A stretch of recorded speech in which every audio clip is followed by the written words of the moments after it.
I loved this experience.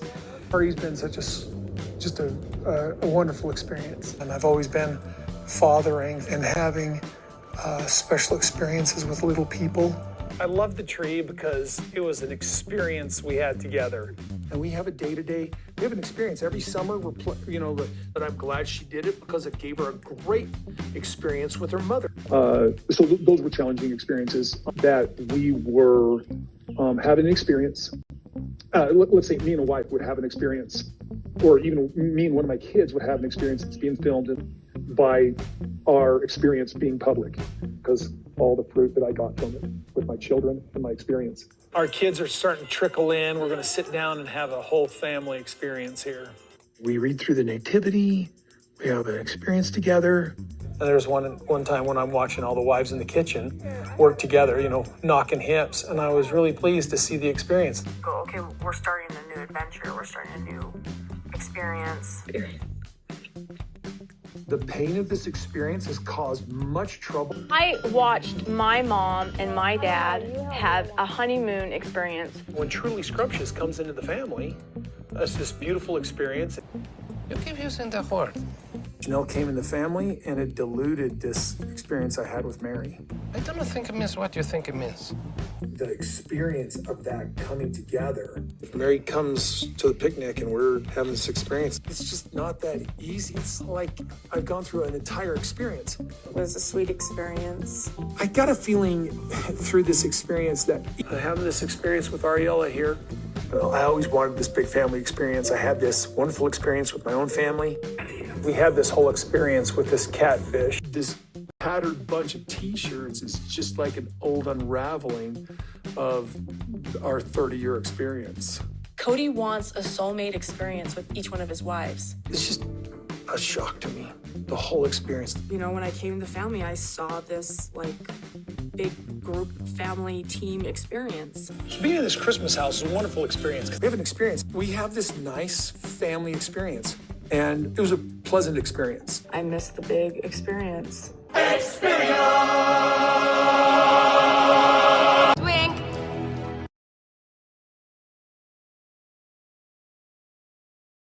Hi, sister friends.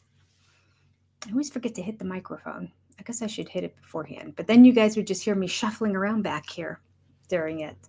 Good to see everybody. Let me say hello to a few people, and we will start talking about the show. I don't know. It's hard to say that it was a good one because I finished today doing the review for it, and it was like 2.5 hours of me talking.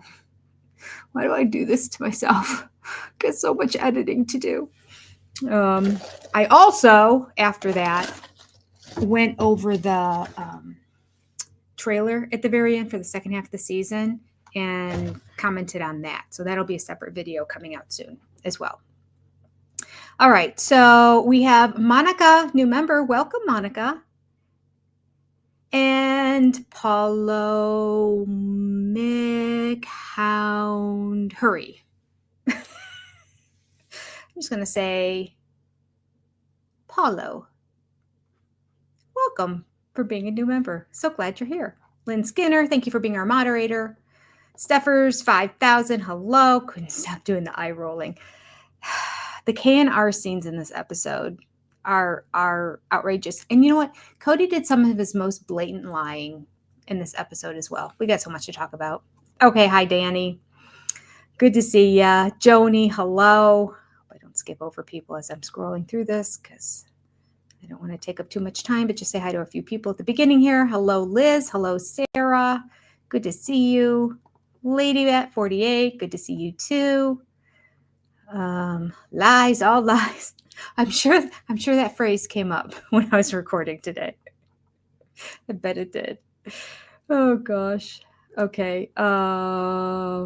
Let's see. Amy Dots is here. Knit My Bit. Hello. Good to see you.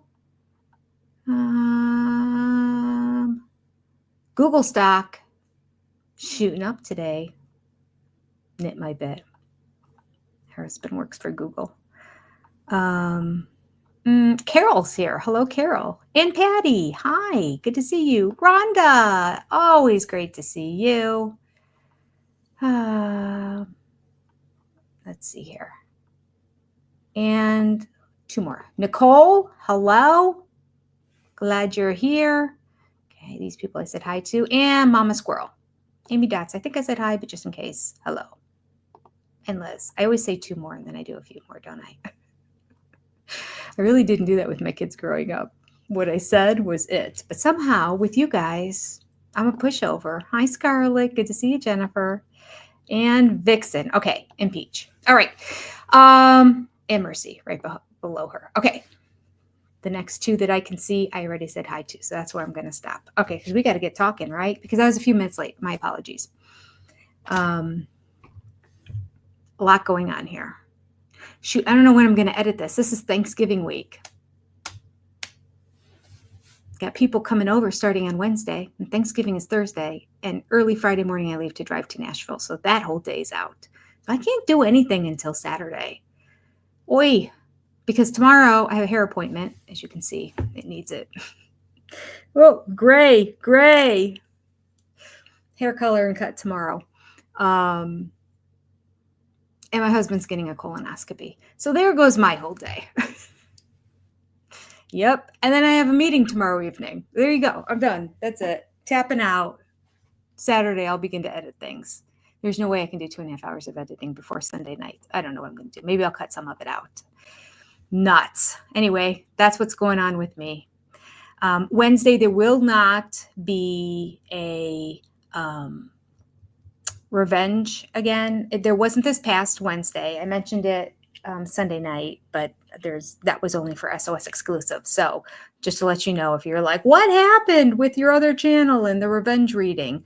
As you saw, I got my second part of my video edited Sunday afternoon, like 4 hours before the next show aired. It was just a really busy week last week, and this one's going to be a busy week again.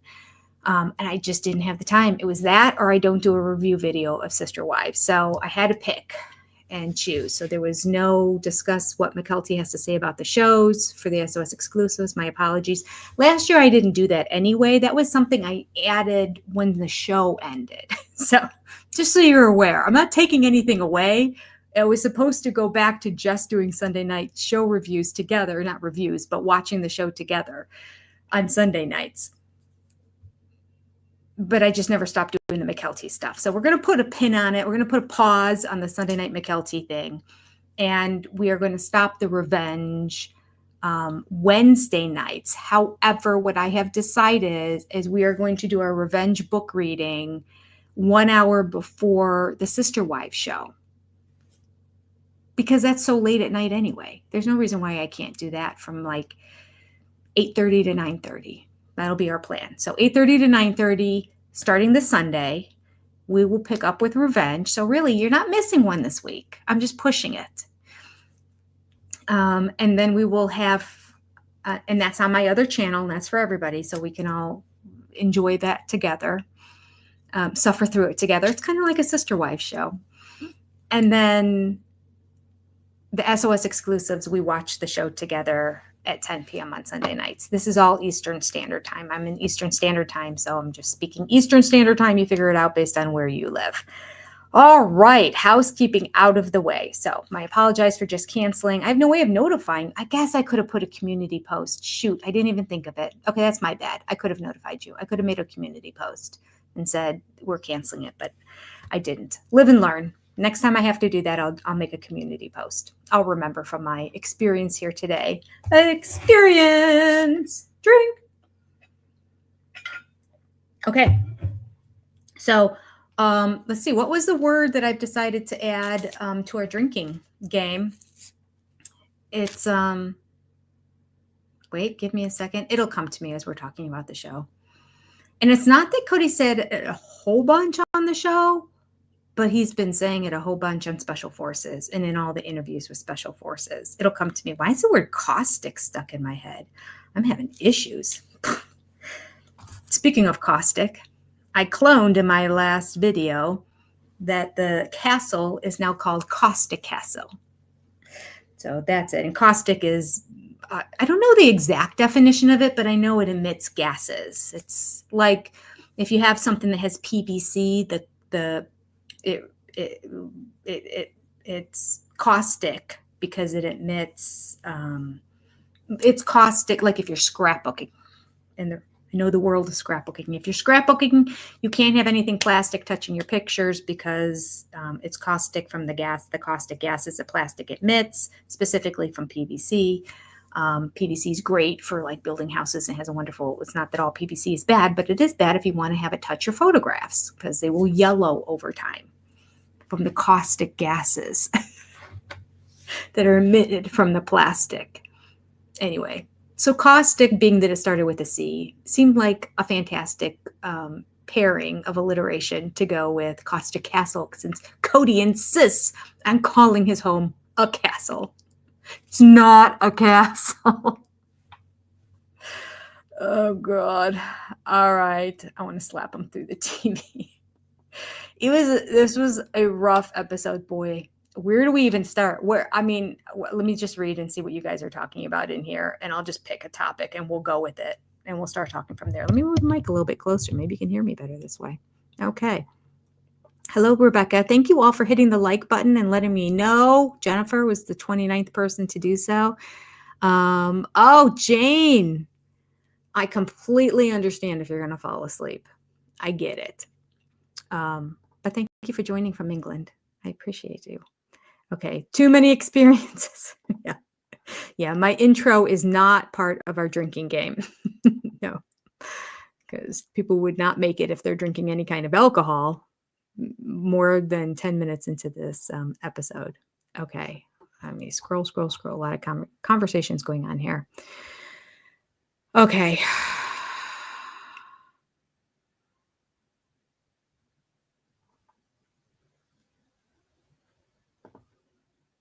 Jennifer, thank you for the info. Caustic shipper here. Caustic corrodes via chemical reaction. Okay, that sounds appropriate.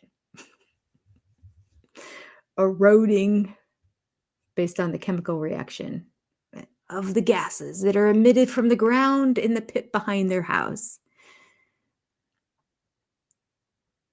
All right. So let's start here. Okay, Vixen. Vixen says, Cody, without Robin, admitted that he was to blame for his family's breakdown. But as soon as he got back to Robin, he backtracks and lies. It wasn't his fault. Maybe half his fault. Isn't that funny? Yeah.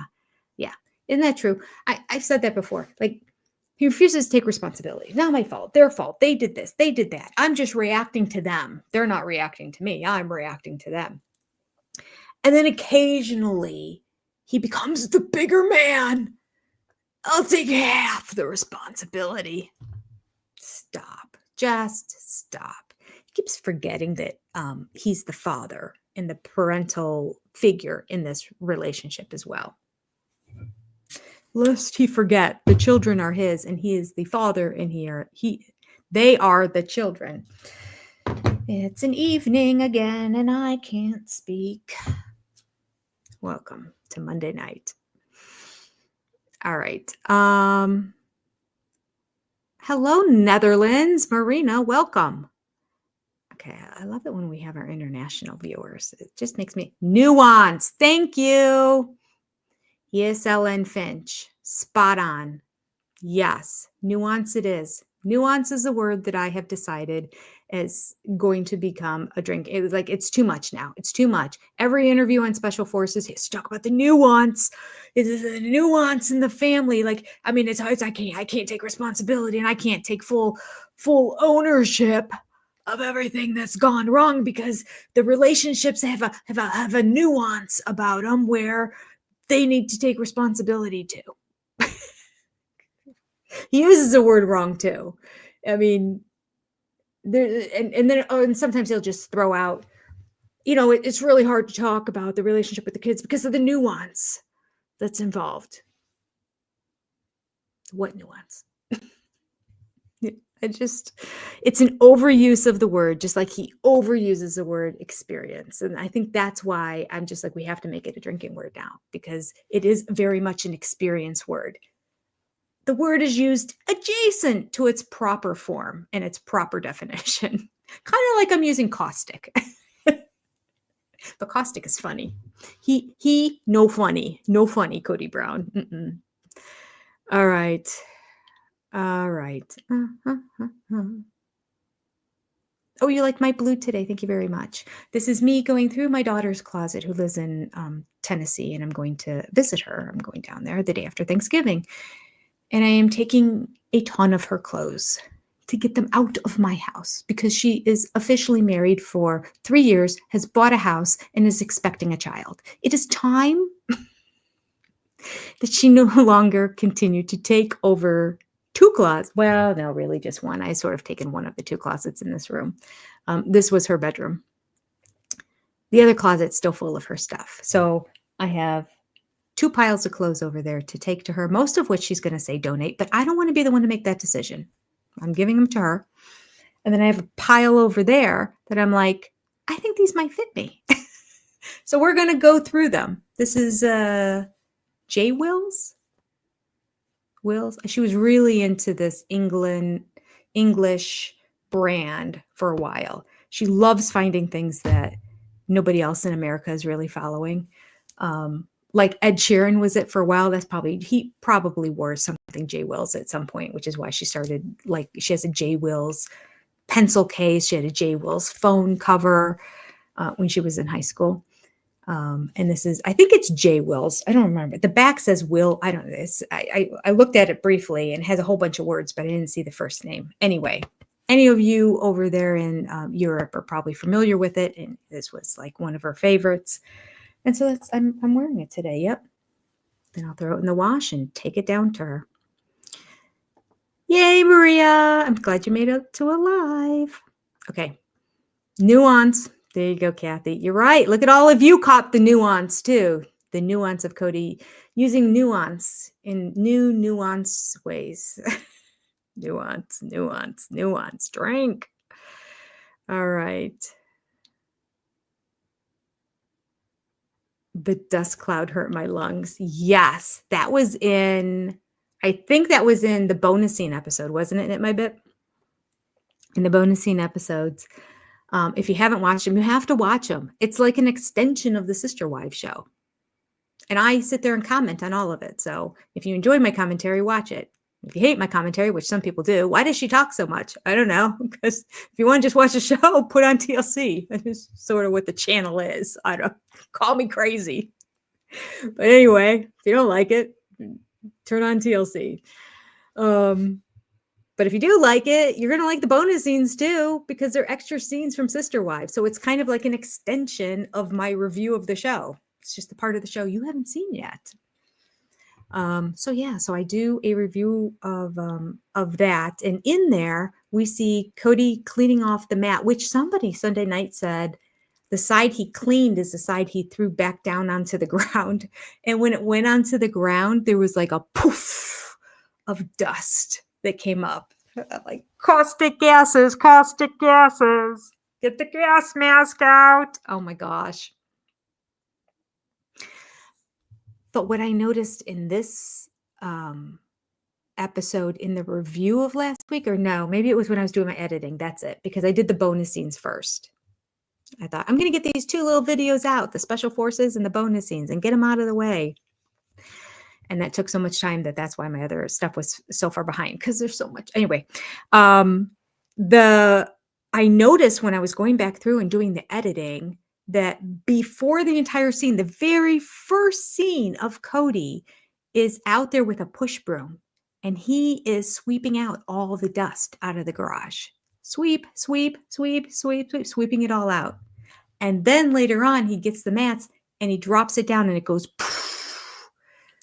That was after all the sweeping he did. How is Robin allowing Solomon to live in that environment? That's what I want to know. And who is she hiring to dust all her little figurines? Because that's coming into the house. There's no way it's not. I can have my house completely sealed up. And if there's construction going on in our neighborhood anywhere near me, the house is dusty. It just is. I don't know where it comes in. I feel like we're pretty sealed in here, but obviously not. Maybe it's just a couple times you happen to walk in and out of the house. I'm not sure. But dust gets everywhere. That's why people keep selling that house. I would sell it just for that reason, even if it wasn't harmful to my health. The sheer number of times that they're going to have to dust every week. And a house of how many 1,000 square feet? Oh, no, no, thank you. And everything in all those garages, those big garage doors that are open, that's just everything. All those hundreds of containers that we saw, the red containers that filled up that one of 6 garages, because the rest are full of it, the exact same amount of stuff. This garage, I bet, has the least amount of stuff in it. And that's why they showed this one, because there was room to walk around inside and then sit in there. I bet the other ones are just packed.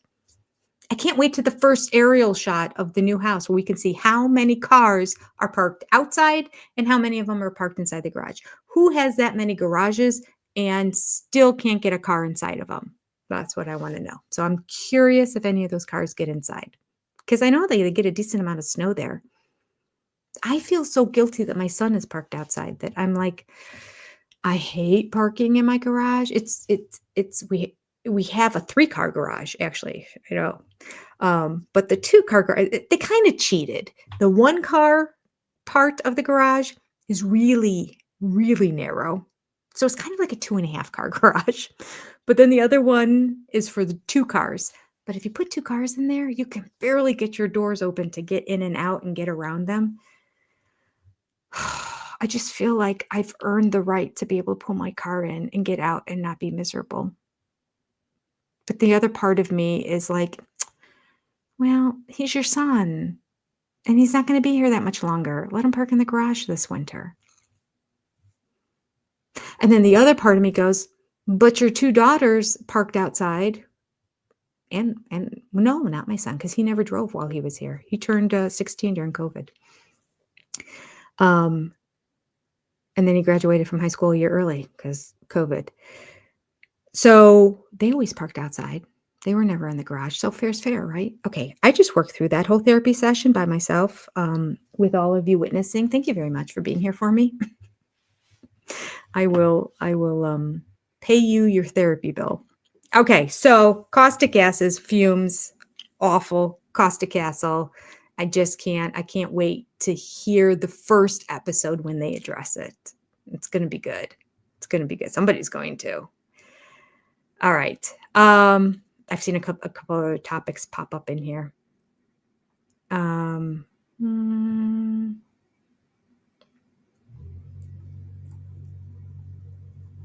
you started crying those crocodile tears, I wanted to throw something at the TV. Okay, well, here's a little preview of what I said on my video about that whole thing. True or not true? Okay, his eyes were red. Did he rub them beforehand? I don't know. Did he actually have tears streaming down? No, I don't know. But he does get like that when he does get a little bit emotional. So I'm like, it's possible, or maybe that's him attempting to cry. I'm not sure. I can't put my finger on the pulse of this man after all these years and after the thousands of hours of editing and videos and rewatching and that.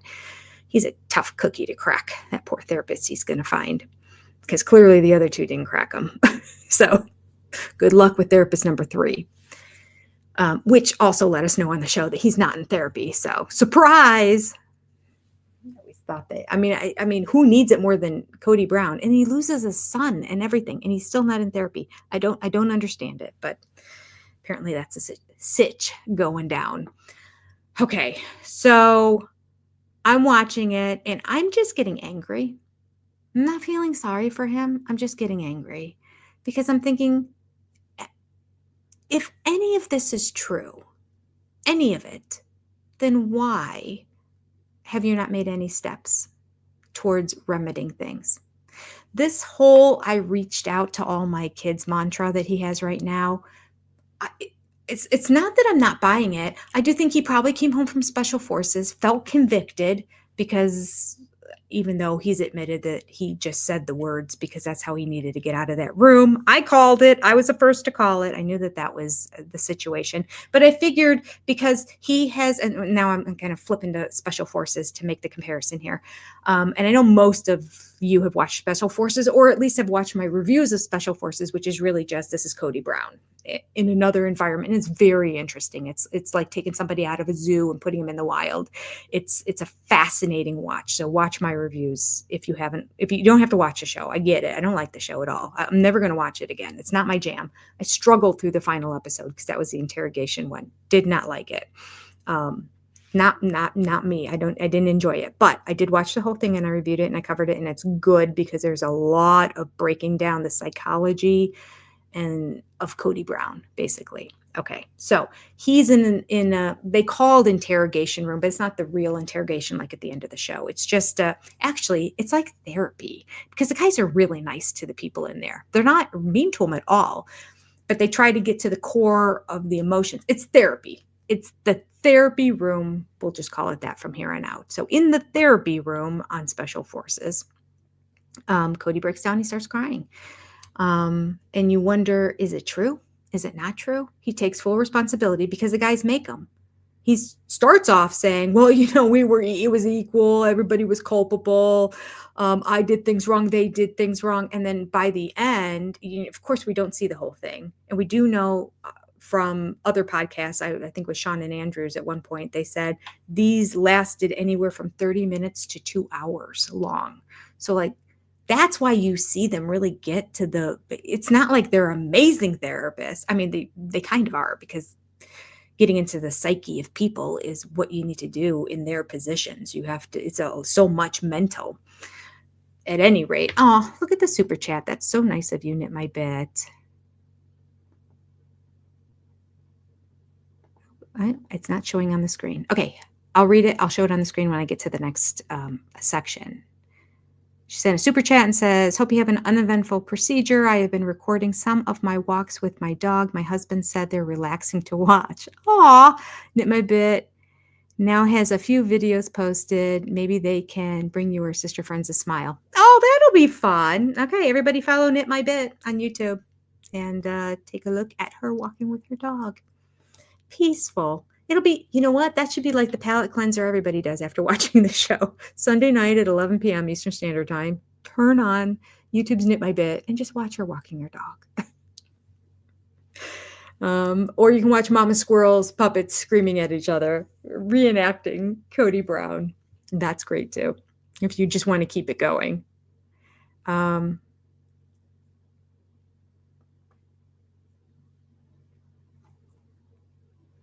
That's so funny, Maria. She figured out the Temu teeth. Less income. They have to split the crest white strips. 4 top teeth. Yep. I can only afford these 4. Whiten them while you're at it. I'll pay for the rest another time. Or the rest will just yellow and brown before then. The 4 will yellow and brown before I get around to paying for the rest. Okay. So I was saying, Special Forces, Cody was in there. He had to accept responsibility. He did. Now we're seeing him in all the interviews he's doing, completely backpedaling and even blaming the DS for saying what he said. Like, I just knew in that environment where I was, it's military. And when you're in military, you just have to say that you accept full responsibility for things. But in reality, now that I'm away from them, I'm never going to see him again. Things are different. And really the kids, they're culpable. Yes. So that's where we stand right now. So it makes it hard to believe this scene here. Now, it could maybe possibly actually, it's been 6 months, and I think they're doing the tour right now, the circuit tour of the interviews, even though it's been 6 months since the show was recorded. So between then, when he got home, was he maybe contrite? It's possible. Are the scenes we're seeing on the show right now post Special Forces? Possible. Some of them, because you can tell it flips back and forth. Sometimes he has a tan, sometimes he doesn't have a tan. Sometimes his face is fuller, sometimes it's thinner. At the beginning of the season, we were seeing no Temu teeth, but now we're seeing the Temu teeth. So, we're kind of on tan Temu watch to figure out a timeline. But in the episode that we saw on Sunday, when he was talking to Robin, he definitely had his tan on. and his face was thinner, and he was talking about wanting to make amends with all his kids, and he was emotional. This makes me think this is right after he got back. And Robin's seeming very much like she's into him and she likes him. So I think that he was probably gone for a few weeks. Absence makes the heart grow fonder. So that being said, I think that he really means, oh, I'm going to reach out. And then you cut to a couch interview, which is after that scene, a little bit later. And he's like, yeah, I don't know. I have, I got a new pillow behind me, and I'm used to one that's lower. There we go. Okay. I'm not so sure about the whole responsibility thing and me taking it. And I just need to make it clear that I've reached out. I mean, I've reached out to all the kids, multiple times. I'm changing the banner. No, I'm not. I never put the banner on. There you go, Jenny. There's our first banner. I'll just try to look at the clock to get everyone. We have 3 of them today. So this is SOS exclusive supporters down below here. Next banner will be the rest of the SOS exclusive supporters and our big supporters. And then the third time I run the banner at the bottom, it'll be all of you keep the lights on level supporters. Okay. So I am thinking Cody is a little confused, and I said this on my video, over what does it mean to reach out. I really think he's interpreting that as I can just sit here and in 3 minutes time, send a text, cut and paste, send it to each one of the kids, get it done, 2 to 3 minutes, be done. And I can say, did it, reached out. They'll all say the exact same thing. It'll be like, hey, it's Dad. Just wanted to check in on you. Hope everything's okay. If you ever want to talk, I'm here. Love ya. Cody. Cody Brown. And then he just sends it to everybody. And then some respond and say, thanks, Dad. Love you too. And some people don't respond at all. And other people might be a little bit more warm and share what's going on in their lives or something. But now he's like, checkbox, checked it off. Now, if they respond to him and then he responded to them again, now he's able to say, oh, I responded to everybody and multiple times. Yeah. Some of these kids multiple times. Not like he didn't hear back from them, but he's like, I'm trying again. I'm going to try a different way. I'm going to pick up the phone and dial their number. All I have to do is press a button. It's right there and it dials. I'm going to call them. And then maybe a month or 2 later, if you hear nothing, if they don't respond to the call, if you leave a voicemail, you literally leave a message saying, I'm getting on a plane.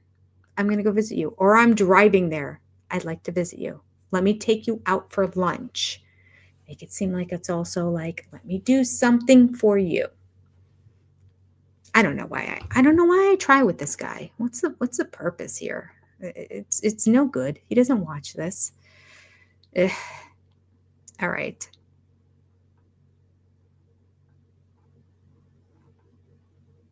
Nikki said on that Bio Files, which I watched it. Did I record? Oh, I even recorded clips from it of Cody.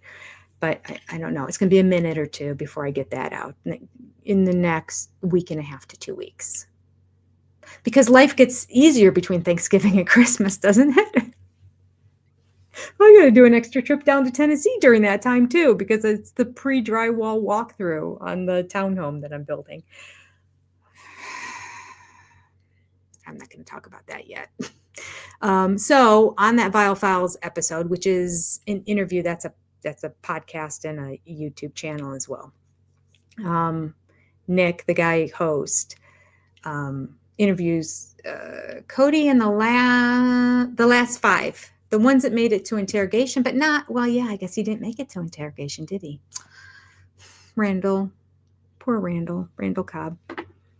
Randall Cobb, who I've never heard of before in my life, but yet I know his name. Because I just watched like an hour of television for 8 or 9 weeks. Cody Brown admits in the interview, another interview, I believe I recorded video clips from as well, but I haven't reviewed yet. But these are all based on Special Forces. Another interview, he admits that Randall Cobb, he called him the wrong name the entire time. Randall was there to the very end, up into the day of interrogation. Actually, the day of interrogation was literally the same day. They just didn't go to sleep. So sort of the same day. They cut it up into 2 different episodes. But yeah, that's how much time. Cody lived with the man, ate all the meals with the man. I mean, I just talked to him all the time. He could not remember the name Randall. You can't make it up. It's crazy. Okay. Anyway,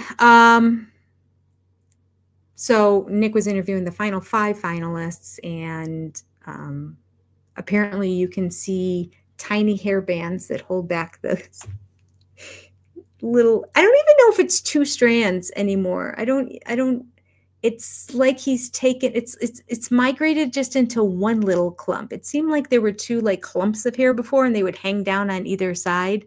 Now I think he's lost so much. He is just hanging on, just can't let go of that little spot on his forehead, his unicorn, if you will. He's got to push it back to make it look like all of this is hair, but it's not. His hairline starts back here and continues back. I swear he has less hair than his brothers, because you can see the shadow of where the brother's hairline is.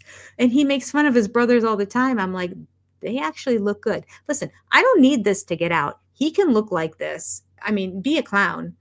He got a haircut recently, I know, but it almost seems like he put his hair back in like a twisted bun or something in the back, because it's so thick.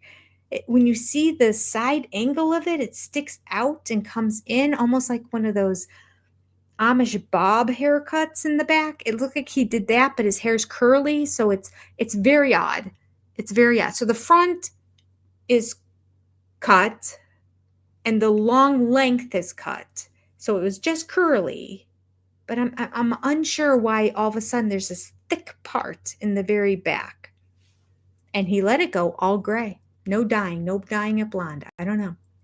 Makes me wonder if maybe because for 2 weeks on the show, he ate so little food that he lost a lot of weight, and then he was losing a lot of hair. And so he kind of was at the point of no return. He's like, I gotta cut it. I mean, because we saw what it looked like at the very end. It's pretty rough. Pretty rough. I don't think I've seen an interview of Cody Brown. Boy, I'm all over the place here today. I didn't even get to the chat. I can just make myself go from one topic to another.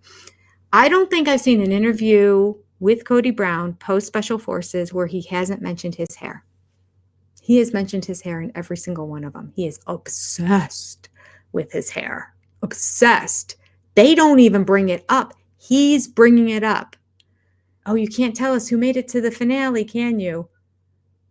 Well, they're not going to let me with the hair on that episode. Like, he is making up every excuse and trying to poke fun at himself and mention the fact that his hair looked the way that it did on the show. Like, he's obsessed, absolutely obsessed with his hair.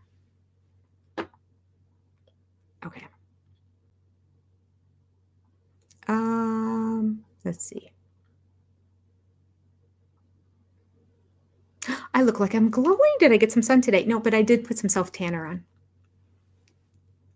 Now, this would be too much sun for where I live, because although I do believe it was sunny today. When you live in the northeast part of Ohio, you appreciate every sunny day because there's not a lot of them. It's just gray. A lot of gray. Okay. So I decided after I showered today that for Thanksgiving, I'm going to put on a little self-tanner. So it's probably a little extra dark right now because it's, this is the guide color that goes on so you can see it. And then so you can see where it goes on so you don't end up with streaks or anything. But yeah. Giving myself a little contour. Look at that jawline there. Huh? Yeah. Pretty pasty white. Ever since I had the melanoma, I don't go in the sun anymore. So I've decided, because I'm so pale, that I am treating myself to a little self-tanner. Okay.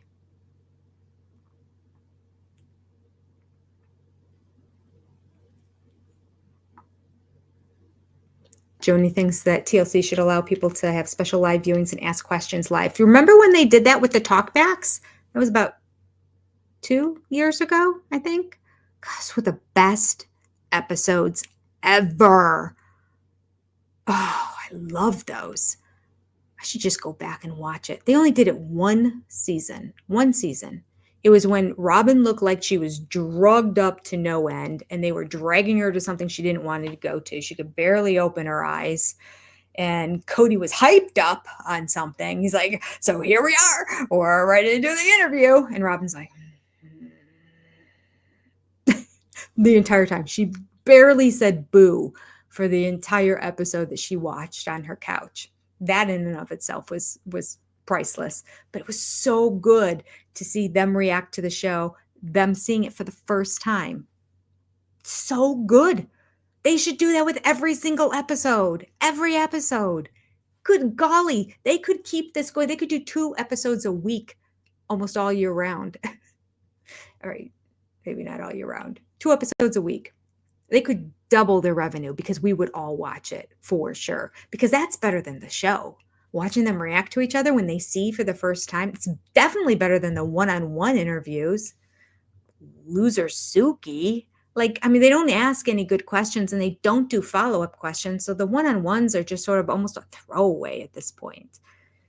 God. Although I did see Cody get angry in the preview. So that makes me happy. I'm like, oh, are we asking him a real question to get him worked up and angry over something? Imagine that. They're terrible. But yes, oh, those talkbacks were amazing. It was so fun to see Janelle talk to the television, and Christine was wind up. Oh, she was on bottle number 2 when she hit record. They had to subtitle Christine on half the episode because she slurred all her speech, and she talks so fast anyway, and she kind of slurs in general. She like mumbles, or she drops sounds off, and she just sort of blends all her words together often when she's excited about something. And she was excited to do this episode, but she was at least 1 or 2 glasses deep before it even started. And yeah, so she was subtitled for the majority of it. I mean, that was just priceless television right there. And it was the first time we actually got to hear Janelle speak her mind about Cody Brown. Oh, it was so good. And Jen was calling out Cody. That was the first time Jen called out Cody. Okay, let's go there. Let's go there. I'm very disappointed. Jen, okay, let me get to where I can keep up with you guys now here. Oh my God, you're so far ahead of me. Oh, Danny. 14 months of being a member. Yay! Oh, I look beautiful. Oh, it's a self-tanner. I'm telling you. I look like I'm sun-kissed. Cody and Robin are infuriating. Mm-hmm. No accountability. Nope. They just don't get it. Nope. Therapy won't work. I mean, nice try. The only good part about therapy is that the kids will see he's trying to make an effort. I mean, if they buy it. But if I were his kid, I would want to see him put himself in therapy to try to work through his issues, because they're his issues. They're not the kid's issues. And that's what he doesn't get. And a good therapist would tell him that. But I really don't think he's been reaching out to Nancy. And if he has, then bye-bye, Nancy, because there's been no progress with his behavior. If anything, it's getting worse. Now, the guys on Special Forces seem to have tweaked something inside of him a little bit. I don't know how long it's going to last, though. All right. Mama Squirrel says Christmas special in the works. All right, for her channel. Cody Robin. Mama, you're going to have to put the name of your channel in here. I apologize. You should change the name of your channel just to Mama Squirrel. Mama Squirrel's Theater on Sister Wives or something. I don't know.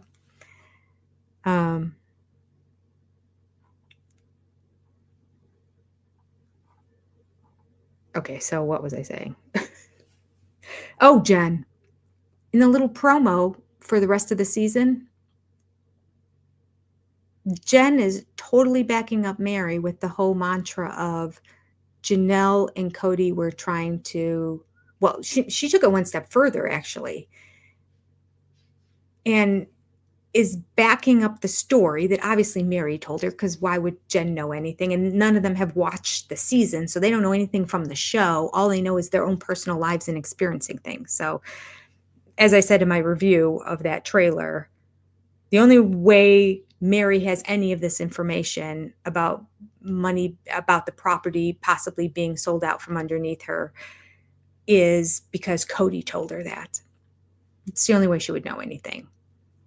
So, classic Cody, trying to do what he's always done with the wives, pit them against each other. So he tells Mary that, and Mary tells Jen. Mary gets upset. Mary tells Jen. Jen's like, well, Janelle can't do that, because, he 100% by the end blamed Janelle. At first, last episode, he said, I had the idea of calling up Janelle and just saying, why don't we just sell this out from under them and just make it a done deal? Now, understand, Mary was always going to get some money in the deal. But in this interview here, Jen's making it sound like they were trying to take all of Mary's money away from her. Well, they can't. Mary's name is on the property. It's a legal document. So I'm like, Jen, I thought you were smarter than this. What the hell's going on? I don't understand this. Why are you encouraging Mary? You're supposed to be the voice of reason. You're supposed to be the one that says to Mary, let's think about this now. How is this logically? Let's work through this. Because back when Janelle was trying to get Mary to get a lawyer because she really felt like Cody didn't have her best interest at heart, and Mary's head was in the clouds and she's in la la land and trusting everything Robin and Cody say to her, even though she had all the writing on the wall not to, still was doing it. That moment when Janelle was saying, you need to lawyer up, you need to have somebody defend you here, Mary, because they're not looking out for you. Okay. This is the Janelle that we know. We see it on TV. This is the Janelle that they think was trying to take all her money. The one that told her to get a lawyer. It just doesn't make sense. This is what makes me angry here, because I have been liking Mary more and more and more and more. Somebody I hated. I don't know that I've used that word before, but let me tell you, early on, the first 10 seasons, did not like Mary. I didn't like how loud she was. I didn't like how abrasive her voice was. I didn't like how needy she was. I didn't like how shut down she was and non-participatory and non-communicative. Definitely in couch interviews, but other times too. I wasn't a fan. But I've come around in the past 2 years. Definitely in the past year anyway. And I'm like right on the brink of just being pro Mary, go Mary for everything. And then I see something like that and I go, and I get pulled back to the beginning of like, oh, nope. Right when I think we've changed, right when I think we've figured it all out, right when I'm like, yay, go, you've got this. Something like this happens. And then Jen, the voice of reason, who last time said to her, well, Cody and Robin, she was kind of talking negatively 2 years ago about Robin in that talkback episode. And then more recently, when Mary's sharing with her about everything going on, Jen is the one that tells Mary, hey, I think Janelle's the only one that's got your back in this whole thing. She's the only one that's been looking out for you. Mary's like, yeah, I guess you're right. She is. So why then, when Cody tells you somebody tried to sell it out from underneath you, do you believe him? Unless we watch the episode and somebody else tells her, like a Justin. It's Justin. If Justin is the one that said, oh, they tried to, why would he do that though? Especially now, it's done, it's over. Apparently on the property, according to Janelle in this episode, they literally signed the paperwork on the property there. It's done, it's over. But so much still doesn't make sense, right? I still, the timeline of it all makes no sense. The Janelle being upset that Mary's dragging her feet And then Mary's saying, well, of course I was dragging my feet because of the confidentiality agreement. Well, yeah, absolutely. You should have been dragging your feet on the confidentiality agreement. Did Cody let Janelle know that there was a confidentiality agreement attached to whatever it is he was trying to get her to sign? And so that makes me like really mad at Cody. But then I get mad at Janelle too, because I'm like, Janelle, did you pick up the phone and just call Mary and say, what's going on? Why are you not signing this document? We all agreed it was going to be equally divided. Well, no, I get it. It wasn't equally divided yet. That's why she wasn't signing it. And who's the one that told Janelle? All these questions are in my review. Who's the one that told Janelle that these buyers might walk? Who? Because it's probably a developer. It's probably not a single family that bought all of that. It's probably a developer that wants to build a bunch of houses. And do you think him having to wait a little bit of time is going to stop this? No. He's still going to want that land. He was willing to pay full price for all of it. He wants it. Somebody doesn't come up and offer millions of dollars to buy something and then go, oh, you're going to drag your feet for a couple weeks? Nope, I'm walking. Next. Like when you make a decision to invest that kind of money, it means you want it. Unless you're a billionaire, I suppose. But that was easily settled, by Justin simply letting the buyer know it's a done deal. They're not backing out. They're not getting cold feet. They need to split it because they don't trust each other. They need to split it so that the 4 names that are left are equally disseminated. Which I'd like to see what that looks like because I'm not sure if it was equally disseminated or not. But I want to see that it was equally disseminated. We have to get the paperwork to go through. Now that takes a while. That takes weeks for that to go through. It could be a whole month. That means Cody really waited to the very last minute to do this. He listed the property. They got an offer. They negotiated. It was a full buy. And then he decided to submit the paperwork. That has to be how it went down.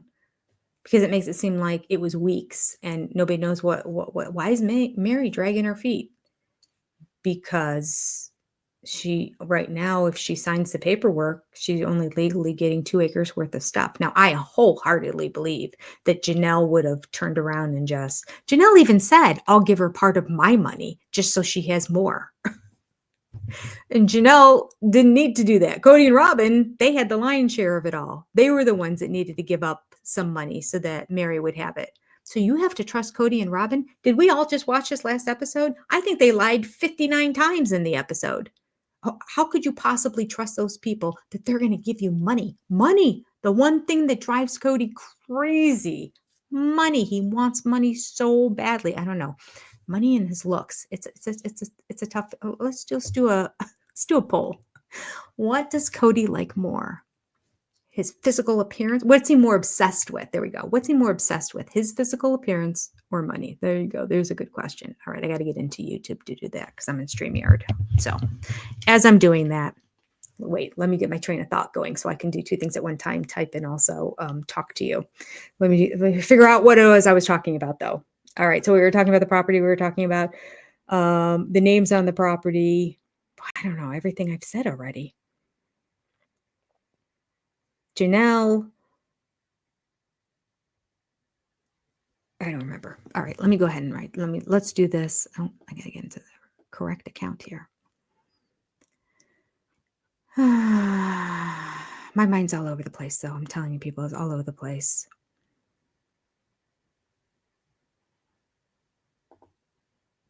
Because there's so many pieces, parts, and there's so many holes. Incredible amount of holes in this story, of which no producer thought to ask a follow-up question. They're the worst. They really are. They're probably like new, young, recent grads out of film school. They don't know what to ask. And they haven't been watching the show. I guarantee you, their current producers and editors and directors don't really understand. Well, half of it's half a Puddle Monkey. Because Puddle Monkey's been there the entire time. Puddle Monkey was 2 men, primarily. And now it's Pool Productions, whatever. I don't know his first name, but something Pool Productions. Because Puddle Monkey came from the fact that it was the one guy whose name is something Pool / Puddle. And I assume, I'm putting 2 and 2 together here. And then Monkey is because the other producer's name was Tim Gibbons. Gibbons being a monkey. So I think that's where they came up with the name Puddle Monkey. Like, what's something related to our names that we could put together and create? And Puddle Monkey was cute name. Bad job. So Pool Productions, which is not nearly as fun to say. So I'm going to continue to say Puddle Monkey because they got rid of the Gibbons guy. They're doing a horrible job. They've been there this entire time. So they should know to ask questions, follow-up questions. So he's just as bad as the Gibbons guy. I think they got rid of the Gibbons guy because everybody was complaining that he was apparently the Tim Gibbons guy became friends with Cody. That tells you a lot about him. If that's true, we're going to see him on the show this season, just like having a beer somewhere. I think he's still involved somehow, but they just took him off. Although they did change the production company name, so maybe he is gone. All right, I need to get into YouTube Studio. I'm sitting here gabbering on. We got to get this poll going here. Content, live. There it is. Control room. And engage. Question and answer. No, we want to do a poll, not a question and answer. Start a poll. Okay. What is Cody more obsessed with? Can't believe I asked a question that ended with a preposition. My bad. But we're just going to let it go. His physical appearance. So that would include his abs, his pecs, his hair, his height. There's a lot in there. There's a lot of footage to show a lot of obsessions there. Or money. The one thing that keeps him up at night. The only thing he's worried about is going poor. There we go. If I type something incorrectly, I apologize because it's hard to type around this microphone. Okay. All right.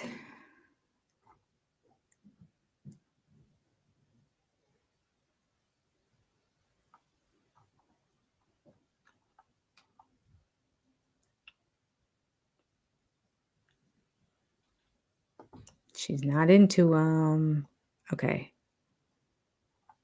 Hi, Paula. Well, I say what's up as I see it anyway. Not everyone agrees, but that's okay. My channel. That's well put, Jennifer. Chucky doesn't seem to be loved by his sacred cow as much anymore. Poor fella. Nope. Sacred cow is no longer into Chucky. Wonder if we should all start calling him Chucky too. That was the pet name that one of the DS on Special Forces, one of the staff, gave him. Actually, not to his face. He said that behind his back. To his face, though, he did call him Mad Cow. So it's a pretty good one. We got Interrupting Cow, which is a little nod to the joke. Knock, knock, who's there? Cow, ooh. Moo. Remember that one when you were a kid? Anyway, Robin's the Interrupting Cow. I started an actual file on my desktop called Interrupting Cow.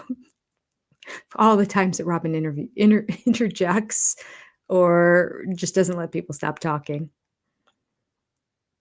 So we have Interrupting Cow.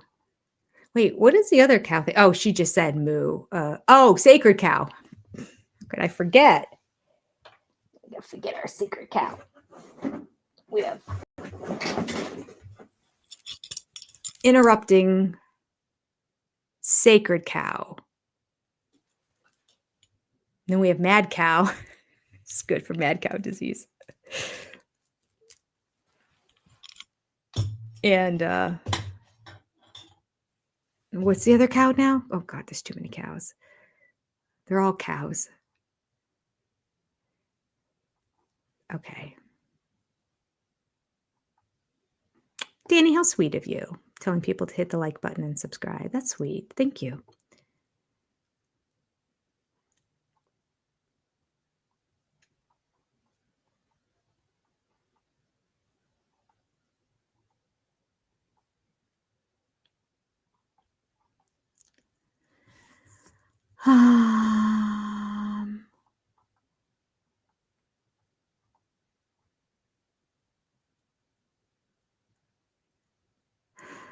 Nicole said Christine's house is the one that got it. Christine's house did get it the worst. There's no doubt about that. Which is really interesting because Christine, this is where I say she kind of lives in her la la land. She's the one that's pushing really, really hard for her kids to maintain a good relationship with Cody because he was a great dad and he was a good husband. Oh my God. Christine's going to take years to detangle from the relationship with Cody. I understand the notion of it's a father and it's good to have your father in your life. But sometimes it needs to be at arm's length. Because if they're bringing toxicity into your life, that's not good. You can't have that in your family. So it needs to be there have to be parameters and terms involved there. And I think Christine's just like, spend time, just do whatever you want. And she knows. She took the man to court. She knows. Which I don't think I actually wrote in my review, to be honest with you. Not wrote, but said in my review. I don't write anything. Maybe if I had an outline, this would be more coherent. Maybe I wouldn't have 2.5 hours of editing to do if I actually, but it's just not my nature. I don't like writing. All right. Cody. Okay, what was I going to say now? Wait. It was about Christine. How she's duped by him, how she needs to detangle, how she's still trusting and believing that he's an okay guy. Oh, God, my mind's all over the place. Didn't eat a lot of food. He's hopeless. I'm afraid he might be.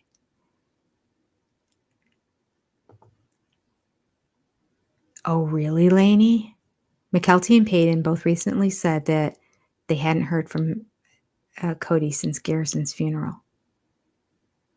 Wow. Well, McKelty has heard from him since then because she was talking about the texts going back and forth. And then she's just like, I can't anymore. She made it. She said recently when she did her review of Special Forces that he had reached out to her since the show. That would be in the past 6 months. But you can't trust everything McKelty says. And she says things like they're absolutely true often. Like, in fact, I just wrote down. I've written down here the height based on McKelty of the sister wives and how tall she said they all were. The one she definitely knew for a fact was Janelle was 5'4", and Janelle just let us know she's 5'5". Not 5'4". She looks shorter than that. I'm 5'4". I feel like I thought Janelle was shorter than me, but apparently not. She's an inch taller. Thank you for the super chat. Elizabeth.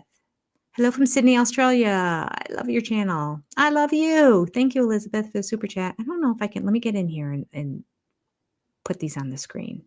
Okay, we had Monica and Paula as our new members up at the top. Okay, now Knit My Bit sent in a super chat, and she also has a Knit My Bit YouTube channel, so follow. Stacy sent a super chat. See, I looked right over it. I got to go into this section a little bit more often. Thank you, Stacy. I appreciate your super chat. Happy Thanksgiving, sister friends. I don't know why it keeps putting tiny spaces in. Who knows? Kathy's been a member for 14 months. Chucky and Moo are going to be pissed off now. Yeah, they are. They're going to be so embarrassed when they watch last episode and this past episode, seeing that they were there and waiting and out of their cars and gave hugs and were laughing and everything. And then like, okay, I'm going to go wait in the car. And now we find out on this episode from Mary that it was an hour. An hour they were waiting in the cold. Justin said there was snow on the way up the hill. That's how cold it is, which is a little confusing to me here now. Okay, let's talk timeline. Anybody in Flagstaff maybe can chime in here and help me out, because according to people who found documents of the sale of the property online, there's actually the dates of when the people signed the document as well.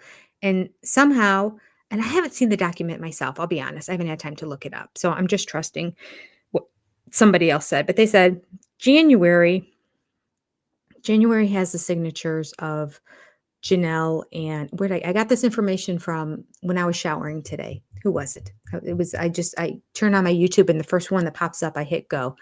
So I didn't hear the whole episode, but it was Nikki Haverstock, who does reviews of multiple shows, but Sister Wives is one of them. Okay. She was saying, I'm going to change the banner again. Here we go. SOS exclusive supporters and our big supporters, the ones that weren't in the last bit of SOS exclusive supporters. Okay. She was saying that, and I trust her in terms of doing her research. So she made it sound like she saw the documents. And in January, Mary and Janelle had both signed the document. I'm guessing maybe Cody too. I don't know for sure. But then Robin didn't sign till March. Now we have heard that before that Robin was the holdout. But that just doesn't make sense with the whole story we're hearing right now. How is Janelle upset at Mary for dragging her feet and talking about selling the land out from underneath her when they both signed the document in the same month? Now, maybe Mary finally signed, it was the same month. How much was she dragging her feet? A couple weeks at most? I didn't see the actual date, so maybe somebody can put those in the chat. And then Robin doesn't sign it for 3 months later, but we don't hear boo from Janelle about why is Robin dragging her feet? Why is the sale of this property not going through? Because Cody's not telling the truth, maybe? It's a possibility. I don't know. Riddle me this. He made the whole thing up.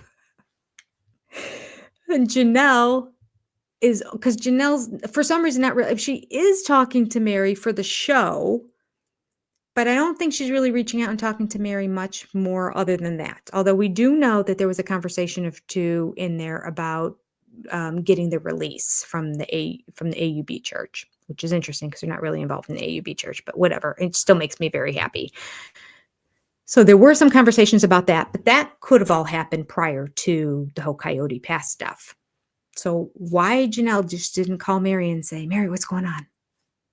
Why are you not signing it? What's happening? And then she can say, there's this confidentiality agreement that he wants me to sign. So he wants me to zip my lip and not be able to say anything to anybody or mention on social media if he ends up screwing me in the end, because he still has not gotten the paperwork to go through where we're all equal partners. As soon as we're equal partners, I will sign. She probably even signed and agreed to I don't know. I don't understand what the second confidentiality agreement, if there was one.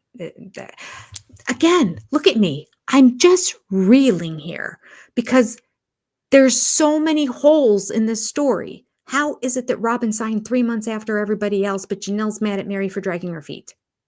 Because Cody never mentioned to her that, oh, and by the way, you don't have your money yet because my wife is still not signing. And why? Why did Robin wait 3 months? According to the show, she's not signing anything, and she's going to be the rock in the way of everything because she's waiting for it to be fair.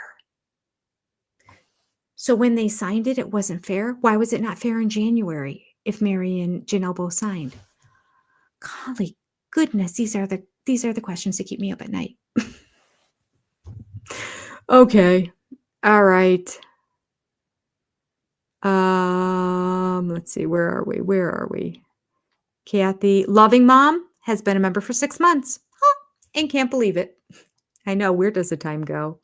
Can you believe this channel has been going for 2 years? Those of you who here were at the beginning, I just saw something the other day. 2 years. It was 2 years in technically October I started it, but I think I didn't post the first video to the, like, beginning of, November. Maybe, like, the last week of October, I don't know. But yeah, where does the time go? Here we go. Joni was wondering the same thing. Appreciate all you do. Lynn Skinner too. Yeah, Lynn Skinner does not miss a live stream. She's amazing. I don't know how you do it, Lynn. I don't know how you do it, but you're always here. Thank you for moderating always. I don't announce. I don't tell them when I'm live. I mean, there's the thumbnails ahead of time, but sometimes things get changed. Sometimes I pop up at other times, and somehow Lynn is always like, I'm here moderating. Bless you. It's not a paid gig. It's amazing. I don't expect the moderators to always be there all the time. Like, I know you guys have lives. Let's see. And then here we go. Here's Elizabeth. Hello from Sydney, Australia. I love your channel. And I love Australia. That's on my bucket list. If I were to have a bucket list, it would be on the top of my bucket list. I've always wanted to go to Australia. And I've always wanted to take my daughter with me because she used to always hold on. I used to call her my little koala because she'd always hang on to me and not let go. And I literally could take two hands in because she always wanted to be held. She always wanted to be held. I'm like, I can't keep holding you. I got to cook. I've got to clean. I've got things I have to do. Like I've held you for the past 2 hours. You need to. And so she would hold on to me. So I would be able to have both hands and do things. And she would just cling on. She was like 2 or 3. So I used to call her my little koala.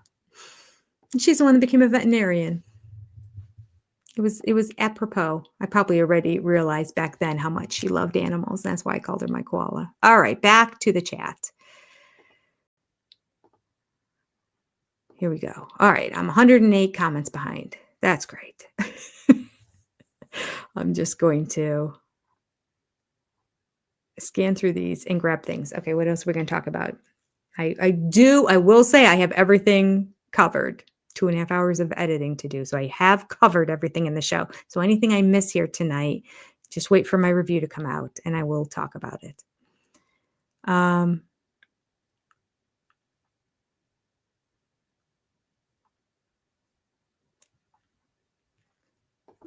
Is there another new interview or is that the lady interview from, because the only one I heard that drilled him good was the wife of Nick on the Nick Files podcast. His wife said, I'm telling you from somebody who had difficulties with their father, you need to be the one that's reaching out. You can't expect your kids to hear, well, I did. It's not, you need to continue to do so. Like she was reading him. It was good. That was good. But if there's somebody else who does even better than that, I'm all for it. Just email me the links. They're on my list of things to do. Okay. Randall was a Green Bay Packer receiver. He was a receiver. Huh. I don't know why I thought he was a running back. He looks like he has a running back body. I always think of receivers as taller and leaner. But he was the bomb. Excellent. Not to mention, he's obviously a great guy. Seems like everybody who lives in Nashville is nice. I think it's a requirement. I'm sure that's not true.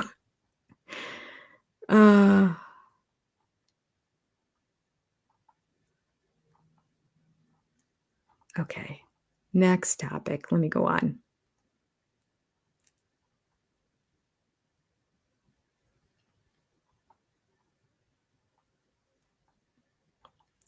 Cody has a hairnet. Oh, gosh. I'm going to have to look closely.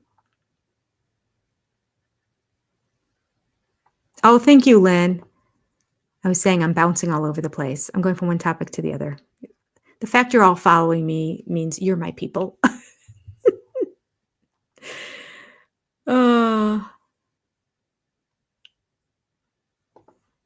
Elena said that she saw in an interview, we're talking a little bit special forces just because it ended last Thursday. So those of you who aren't following special forces at all, I apologize. But topic. Well, maybe we'll talk a little bit about it next week too, because there might be a couple more interviews that come out. But other than that, it's basically going to go away.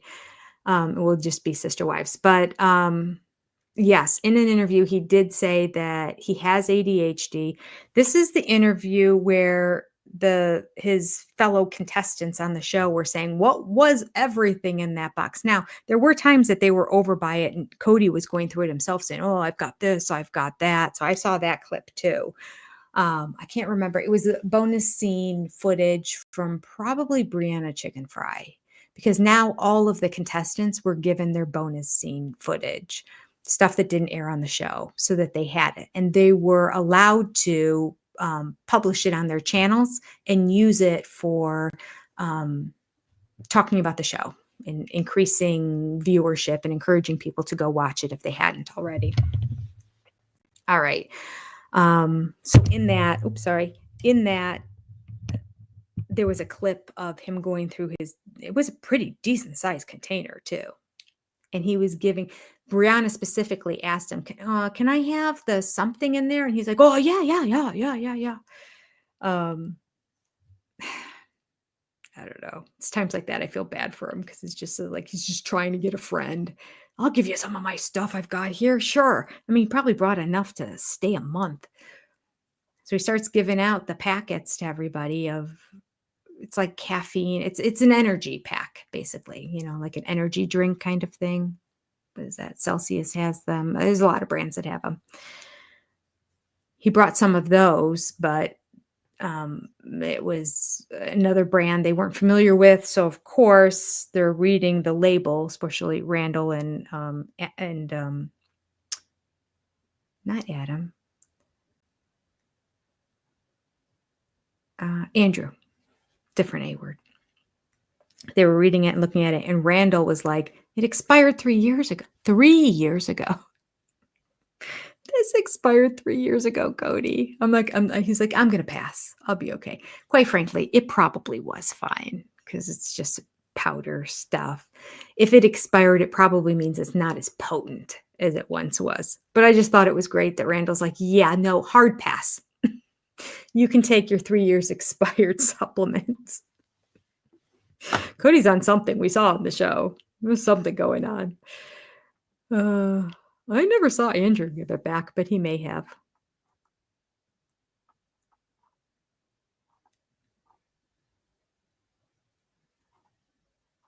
Okay, what am I missing on the show? I want to make sure I hit the last group of people, because I don't think I have another alarm going off. Well, let me wait another 10 minutes. Okay.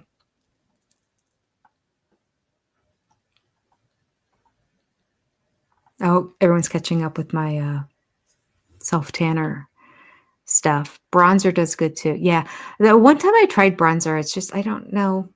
It looked too fake. Like this is a little bit of a lead color that I have on here. When I wash my face, the lead color will come off, so it'll be lighter than it is right now. But I have such bright lights. It really is probably darker in real life. In real life, I probably look a little bit clownish, but I know I was putting on bright lights, so I'm like, oh, it'll just look like I want it to look in the end. Sales a self-tan fan. Saved by Grace, you have melanoma too? Bless you. I hope they got it and everything is okay, and you're every 3 months going for your checkups. I am. Okay.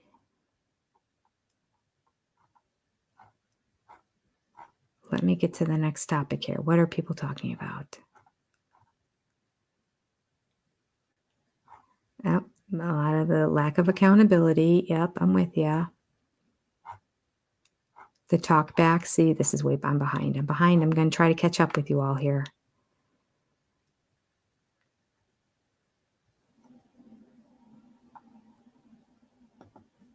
Loving Mom said, I think Win is a woman-hating jerk. I don't know. I don't know what to make of Win. I know he's a Cody-hating jerk. That for sure. I know that he clearly is a man of very few words, unless he kind of had Alzheimer's or something at the very end. But like that last time we saw him on the show, he was very kind of stiff. You know how like when you have dementia and that eventually like your response to things really deadens and you're just kind of present but not really present. Like you're physically present but not mentally there.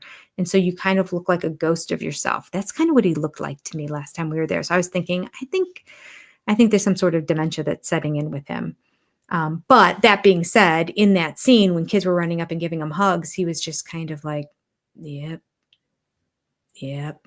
So I don't know if it was something mental going on or if that's how he is all the time with people. But I know he and Cody did not get along.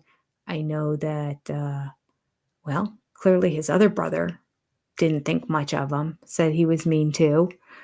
But they all agreed that the wives really did love him all the way to the end. And I don't know. His wife seemed really sweet and nice, but I don't know. Maybe they were acting. Maybe. I feel like there's a possibility that he's really good to women, but really mean to men. Like he just like takes out he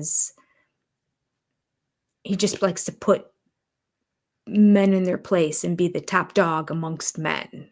Kind of like how Cody likes to be the top dog amongst his wives. Like he wants to be the top dog amongst men. And so you're just never good enough. And, you know, let's face it, Cody is not a manly man. He spends his life trying to be a manly man, trying to act a manly man, trying to say all the things that real men like to do. But everybody thought he was gay when he was in high school. He loved choir. He's like, I mean, he just enjoys a lot of things that aren't as manly in the world of Win the Cowboy, who wants to be the head of all men and he wants to raise his boys to be tough men. I think Cody kind of was cut from a different cloth.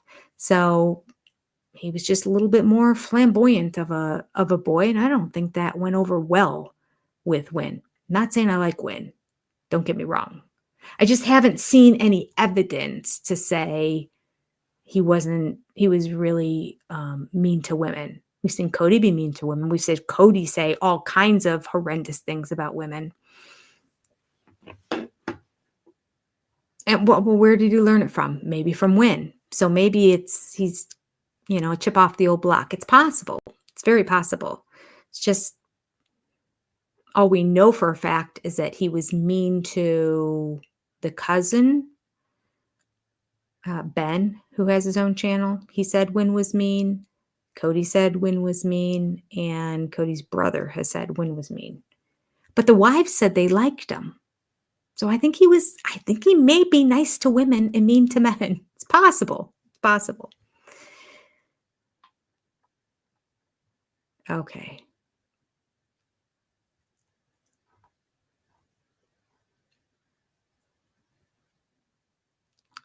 Oh.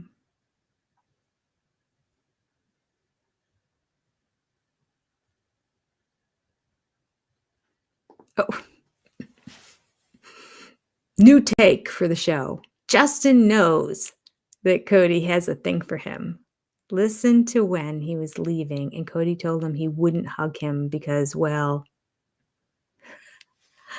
that never even crossed my mind. I thought it was odd though. I did think it was weird because didn't he hug him when he first got there? Didn't he hug both of them? I think he did. I think he gave him a handshake and a hug when he got there. And then he did the same for Robin. So then when they were leaving, it's really kind of nice though, that if Cody does have a thing for him, or at least Justin thinks it. And I mean, we all kind of think it. Cody seems to have a man crush on Justin on some level, that Justin was leaving and went, I'll give your wife a hug. And I'll give these other two women a hug too. That's probably why Cody turned around and left and didn't even say goodbye. I think he was mad. He probably was still planning on popping the champagne because Cody can't read a room. He was probably still ready to go, get the champagne out of his car. Justin was like, peace, deuces, I'm out of here because clearly this is not going well. So this little champagne thing that you're talking about we were going to do, I don't think we're going to do that. Cody probably was still planning on doing it. He's probably like, listen, let's just do champagne. I mean, maybe. I don't know. He made a little bit of eye contact with him, but boy, Robin, awkward. She did not know where to look, did she? She was all confused. All right, I'm changing the banner. Last group. Here's our keep the lights on level people. And I'll pull up my thing to read as we're talking. Oh, where's my Excel? Excel sheet, where are you? That's not it. I'm just gonna don't install. No, I don't want a new browser. Now is not the time. I know it's on my laptop.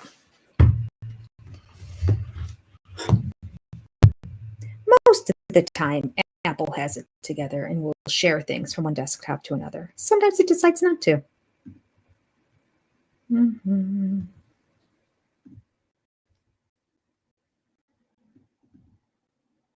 Okay. I'm going to read to you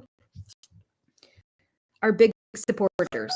And we have a few new ones there, and we have a few new SOS exclusive supporters too. So welcome, everybody. And we have some new Keep the Lights On level supporters as well. And 2 of the new people shut down their channels.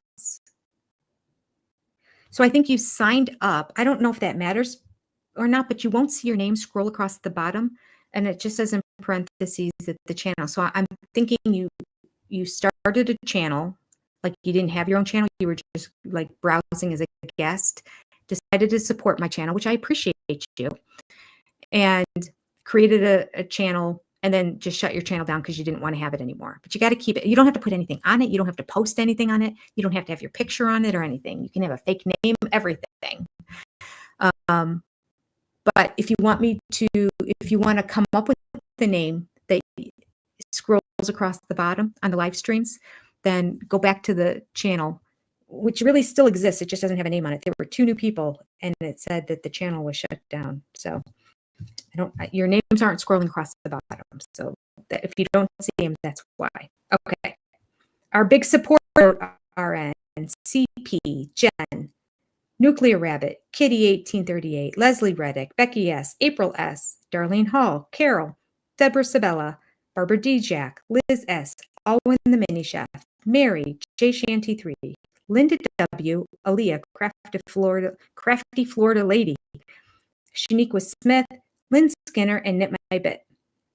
And our exclusive SOS supporters are Palomi Cloudhurry, Monica Nilsson Solhus. I'm sorry, I probably slaughtered both of those. Katie Wellihan, Lisa F, Birdie K, Carol Annie D, Oli Moly, Star Wills, Lisa Elmer, Shanna Banana, Pam's Crafty. Whoa, what happened? There we go. Pam's Crafty Heart, Libby Sure, Silly DK, Janet Ebert, Steph Stephen, Melissa 1704, Laura Gruber, Patricia, Unesthetic Life, Yankee Ghost, S. Cassie, Tracy's Fractured History and More, Kimberly Beckstead, Kendra MP, Lavender Vanilla, S.L. Wynn, Jane Morgan, Oceanborn, Lisa Ochino, Amanda Scott, Joni C, Carita 30, Linda Merman, Lisa Gasca, Holly Jones, Joni C 615, Anonymous, Sharon, Allie D, Echo Gilman, Christine Werhope, Lean, Living an Eclectic Life, Cindy Gregory, Laura McWilliams, Dee Dee, Steamfrog 99, Pinky Tusk, J. Lou, yep, we're still in Exos exclusives. Look at this. Jennifer Harmon, Marie Lingham, Evie, Stacy G, Karen Perks, Gil Virgo, Shotzi's Peace, Marsha Cooper, Diane Almeida, Farron, Amy D, Lindsay B, Lisa, Sochitel, Elmo Rio, Carla Colson, Alexandria. Why does it keep jumping around like that? Sorry. No need for this. Alexandria Swan, Rain Lady, Sarah Lewis, Marie Crabb, Waldo's mom, Danny Towns, Ms. Lita, Ladybird's mom, Donna Redmond, Jessica Denham, Kaylin. That's the last one. All right. That is one of the benefits of the top 2 levels is the shout outs. on the live stream. Okay. Thank you, everybody. Okay. Now I'm 62 comments behind. And did I change the banner? I did. Okay.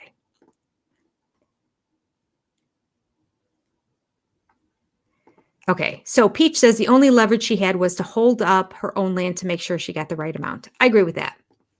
I agree with that. And she had every right to do that.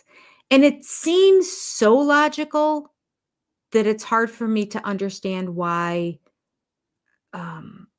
Janelle was confused by that. Why she didn't know why Mary was holding everything up. I think it's a little bit of both. I think it's a little bit of, I'm not going to put my name on it, and I'm not signing your confidentiality agreement. Wouldn't it be interesting if the confidentiality agreement happened first? Cody assumed she would just sign it. He said he would give her whatever. He still never filed the paperwork to divide up the land. So he's like, okay, never planned to do it at all. And when she refused to sign that confidentiality agreement, he had to go to plan B, which is fill out the paperwork to get it equally divided amongst everybody, which takes weeks to go through because it's the government. Anytime the government's involved in anything, it takes them 9 weeks to do something that most people can do in 2 hours. So that's a process that's going to take weeks to go through to get that all divided up. I don't know, unless you know somebody there that can push it through. Maria, thank you for hitting the like button. 134th person to do so. Whoop, whoop. Thank you all for hitting the like buttons. I appreciate you. Peggy says Janelle's a sweetheart. She sure is. I really, really, really, really struggle. Really struggle believing that Janelle would ever want to steal anything from Mary. I just can't. I can't let myself do it. I mean, I guess I don't really know her. I suppose anything is possible. But come on. We know these people. Oh, I think we do, because I thought I understood Mary. I thought Mary would understand that there's no way Janelle would do that. That you would think that she would say, no way. And then for Jen to back her up and go, oh, Janelle was going to do that? Jen should be the one that says, let's think about this. Why? Why would Janelle do that after she's the one that told you to lawyer up to make sure that you got what was yours, that was deserved you? Why? It doesn't make any sense. Why was the question why not asked? Why? I ask why all the time watching this show. Nobody gives me answers, unfortunately. If I had somebody I could call, oh my God, all they have to do is pick up the phone and call each other. You don't even have to do that these days. You can just text somebody. You don't even have to talk to them and you can get the information. I don't know.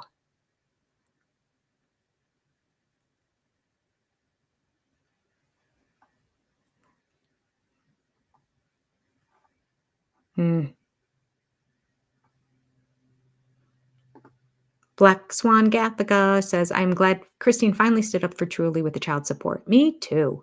And Janelle got her formal release from the church to not be with Cody. Cody's planet with Robin. Yeah, who wants to spend eternity on a planet with Cody Brown? Yes, and Cody mentioned that in an interview, so that's officially done now. So, but it's fun just to watch her go through the process on the show and say, I need to make it official. I feel like there's something in the ether that's still tying me and holding me to Cody. Yep. There we go. Figure 8 films with Christopher Poole. So much more fun to say Puddle Monkey. We are not saying Figure 8 films and Christopher Poole get it together. Nope.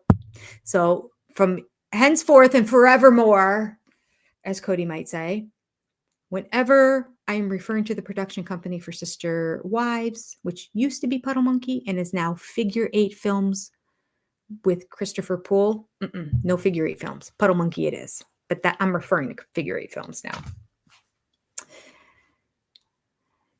Thank you. All right.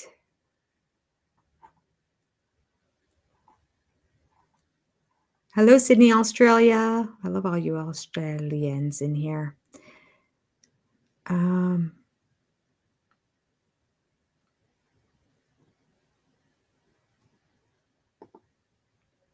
His business partner's back, Brian Colwell. So still in an LLC together. I can't remember who's Brian Colwell. Did we see him on the show? Did we see him as a business partner? It's not the guy who came and listened to their pitch, is it? That didn't invest in Seeking Sister or invest in My Sister Wives Closet? Chucky. Everyone likes Chucky. Yes, on Chucky. Chucky has a ring to it. Nominate him for Chucky. But the Chucky doll's not bow-legged. I don't know. We could make a Chucky doll bow-legged.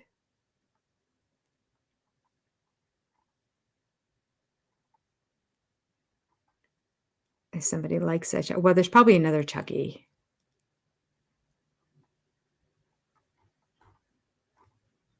Aren't you glad I didn't say banana again? Are you guys doing funny jokes? Moo, interrupting cow.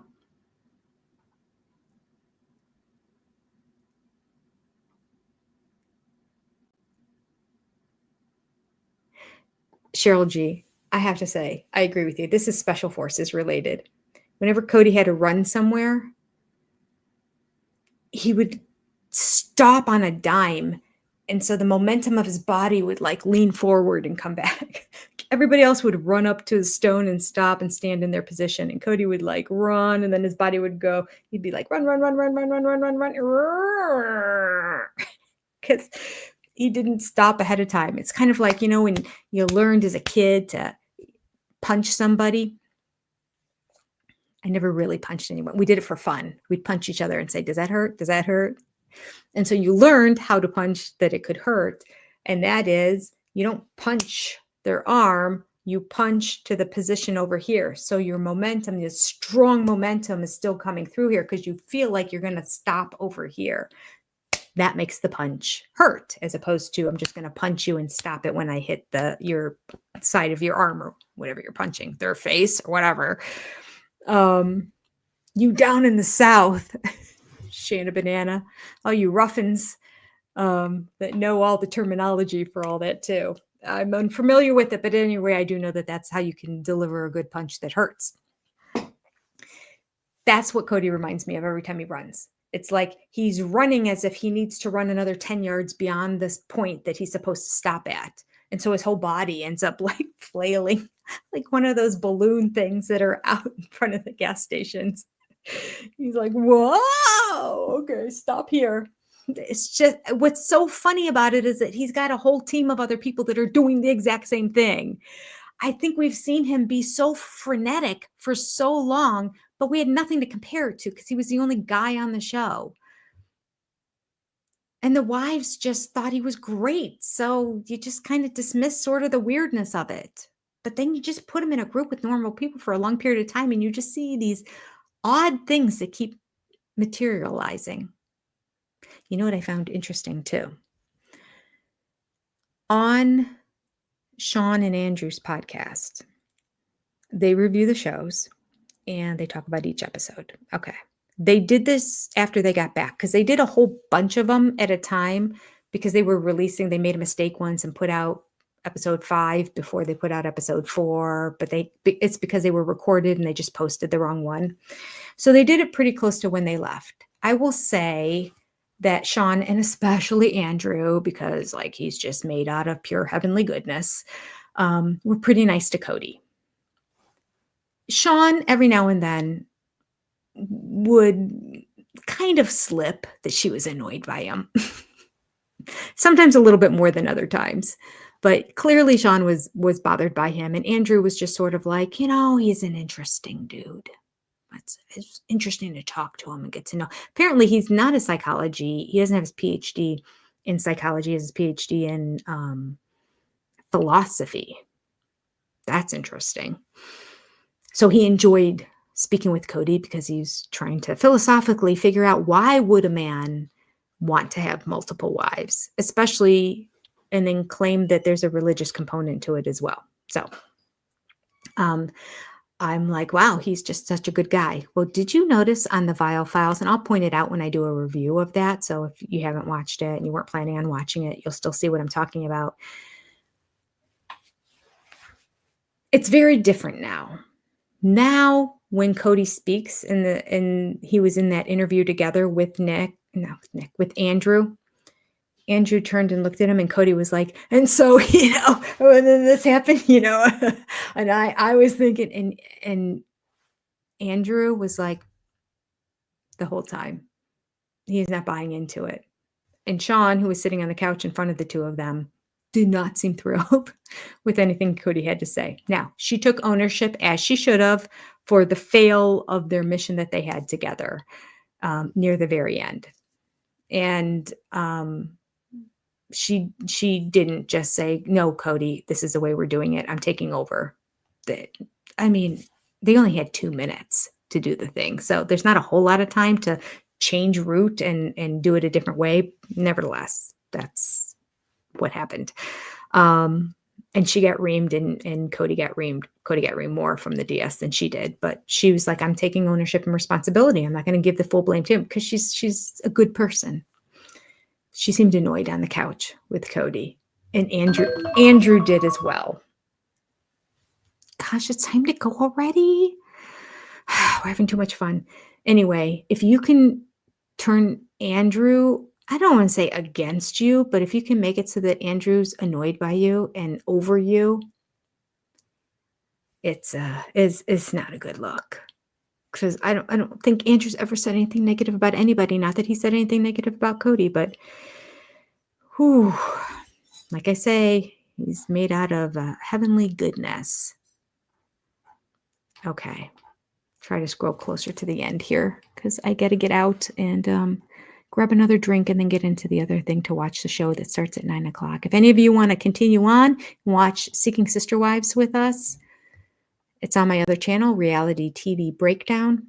There's also a link below almost every video. I think I noticed in the early ones, like 2 years ago, might not have the link, but anyone in any video from the past year will have the link in it. And you can go over there to find my channel and watch with us Seeking Sister Wives. Okay. I need warm water and a whole lemon. That was a great scene. A lot of digs, a lot of subtle, fun barbs. Very different from the vicious, mean things that Cody says about his ex-wives. They just poke fun at and laugh. He doesn't poke fun and laugh at them because he's not fun. He doesn't know how to poke fun. He doesn't understand that. His idea of poking fun is being mean, sadly.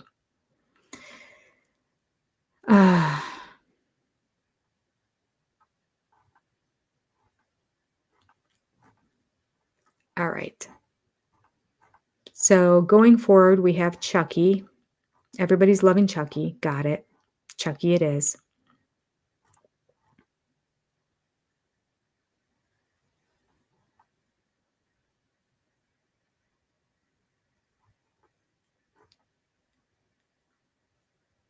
Thank you for the super sticker, loving mom.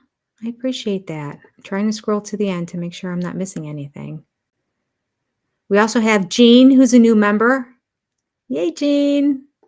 Welcome. Thanks for joining. All right, let me scroll a little further, see if there's anything else before we get going. Janelle does not trust Chucky. Nope. Paula says, Janelle? No way. They're just trying to make a storyline. I think so too, but Mary and Jen both seemed really angry at the end. So they're buying the storyline. They're in it and they're buying it. And that's what upsets me. I don't like that. Do not like that. Somebody said something about Lucifer. I'm right now in the middle of a Bible study on the book of Revelation. So I was like instantly my eyes went, oh, like I have to read that. Like, no, you don't have to read that. It's not part of your homework, Jenny.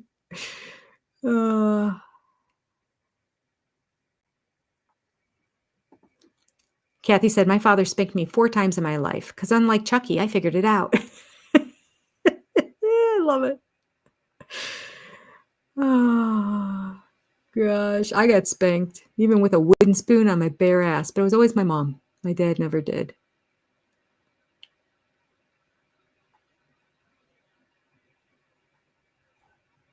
Okay. I think I pretty much got down to the bottom here. All right. Nicole says, check my emails. Okay. I'll do that too. I'm behind on that as well. Okay.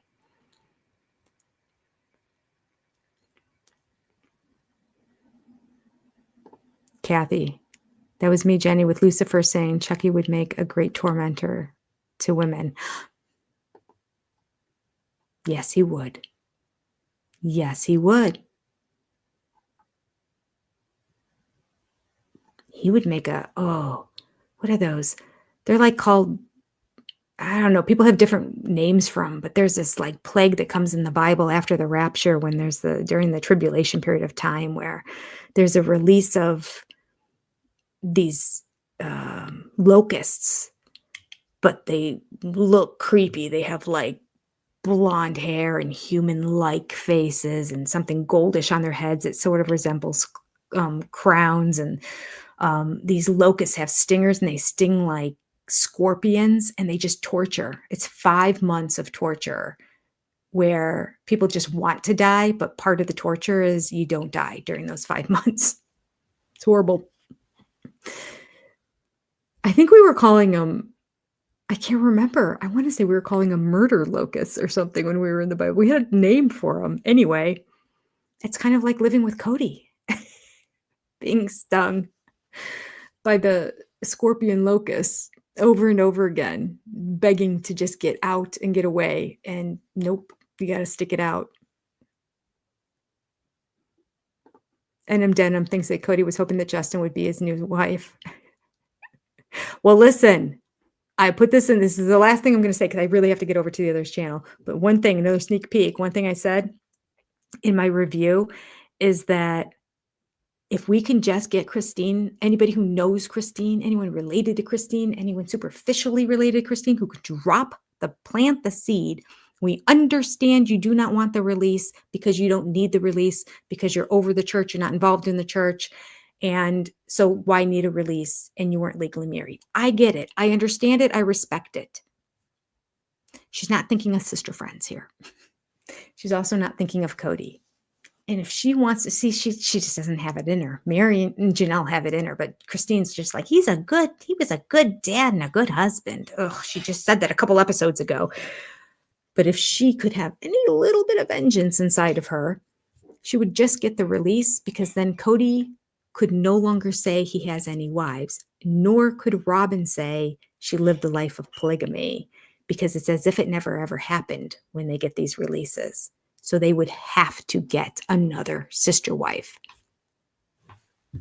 Brilliant. Again, TLC. If you could just put me on the payroll, I'm full of ideas. Okay. All right. Send it through Salty Birches. But no, because they don't talk to Christine. We need somebody who talks to Christine. We need somebody to let Christine know. Listen, it's not about you. It's about upsetting the apple cart. It's about like ruffling the few hairs that are left on Cody's head and seeing what Robin does now when, put your money where your mouth is. Do you really believe in this religion? If you do, you need to have at least one other sister wife, and you don't have one because it's as if they didn't exist. Okay. I love you all. Oops, I do not have my outro set here. Take care. God bless. Adios. Keep your eyes open for everything else. For those of you interested, let's go watch Seeking Sister Wives together. Bye.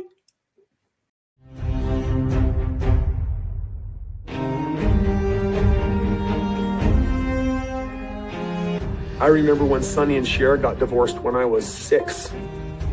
And it rattled me. I had a lover in college, and it was a little tryst. I was a naughty boy. I had a dirty thought, and I thought, David and I should go on a guy's trip together. I might have to agree. That would be cool. I just thought, no. David out on a guy's weekend? Yeah, that's just, it would be cool. Oh, he was kind of up for it. Really? Yeah. Oh.